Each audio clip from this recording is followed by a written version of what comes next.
নবীনগরে স্বতন্ত্র প্রার্থী তাপসের ফুটবল প্রতীকের পক্ষে পথসভা। দুলাল মিয়ার পাঠানো তথ্যচিত্রে থাকছে বিস্তারিত।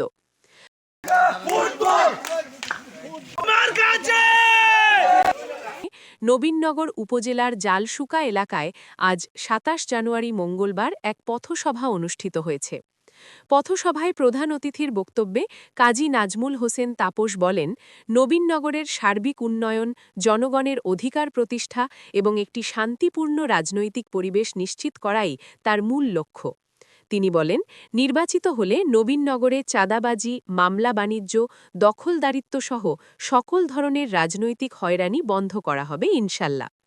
ভোটারদের উদ্দেশ্যে তিনি আরও বলেন, আমি আপনাদের একটি সুন্দর, শান্তিপূর্ণ, সমৃদ্ধিশীল ও ইনসাফ ভিত্তিক নবীনগর উপহার দিতে চাই। পথসভায় প্রধান বক্তা ছিলেন নবীনগর উপজেলার সাবেক উপজেলা চেয়ারম্যান ইঞ্জিনিয়ার শফিকুল ইসলাম।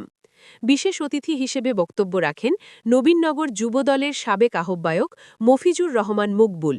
স্বাগত বক্তব্য দেন আজহারুল ইসলাম। সভায় স্থানীয় গণ্যমান্য ব্যক্তি, তরুণ সমাজ, বিভিন্ন শ্রেণীপেশার মানুষসহ বিপুল সংখ্যক সমর্থক উপস্থিত ছিলেন। সভাস্থলে ফুটবল প্রতীকের পক্ষে ব্যাপক উৎসাহ উদ্দীপনা লক্ষ্য করা যায়। উল্লেখ্য, নবীনগর একসময়ে বিএনপির দুর্গ হিসেবে পরিচিত ছিল। সাবেক সংসদ সদস্য মরহুম কাজী মোহাম্মদ আনোয়ার হোসেন এই আসন থেকে ৪ বার নির্বাচিত হয়েছিলেন।